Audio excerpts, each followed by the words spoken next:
Okay, we're going to look at specific positions problems. So, you know that one annoying friend that has to sit in a specific spot? Well, because of them, there's some math problems. So, A, how many ways can Adam, Beth, Charlie, and Doug be seated in a row if Charlie must be the second chair? I think these problems are easiest if you actually kind of just draw out a little diagram or indicating what's happening here. So we have 4 chairs, and Charlie has to be the second one because he's the worst. Okay. Now for the other ones, nobody else cares.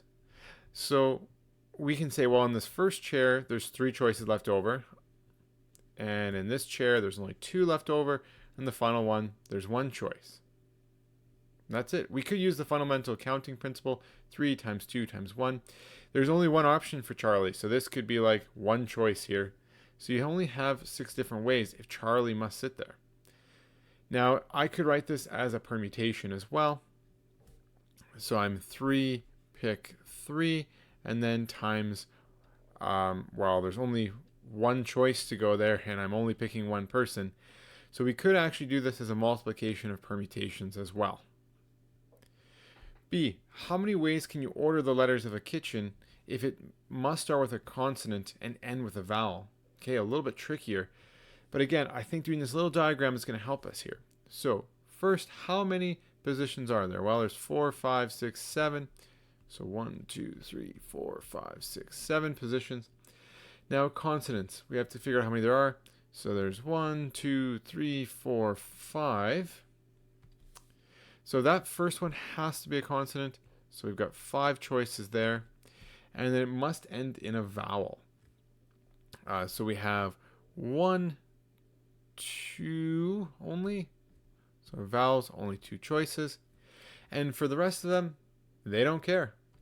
So whatever's left over, so we've used up 2 out of 7. So then we're going to end up with 5 times 4 times 3 times 2 times 1.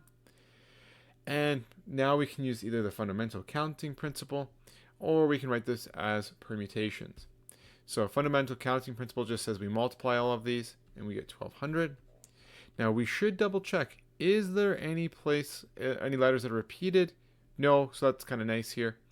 If I want to write this as a permutation, we'd have to take each individual case.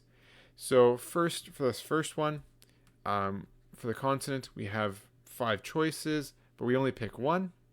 And then we're going to multiply that by the amount of vowels I have here. So there's 2 vowels, and I only pick 1 of them. And then for the rest of them, I have 5 choices left over, and I'm going to pick all 5 of them. So I could also write this as 3 permutations multiplied. If I put this in the calculator, I should get the same answer, and we can show that right now. So let's go 5, math, and then 2. And so we're picking only 1 there, and then we're going to multiply. Oh, don't want that. There we go. Times 2, math, probability, 2, and we're only picking 1 of those because that's the vowel.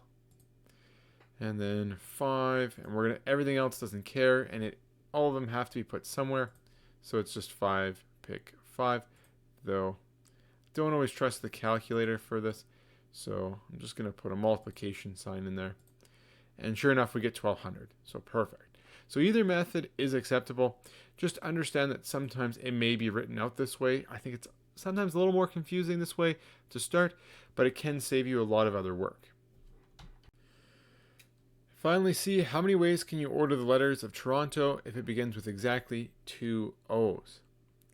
Okay, again, I think doing this position thing does help us a little bit.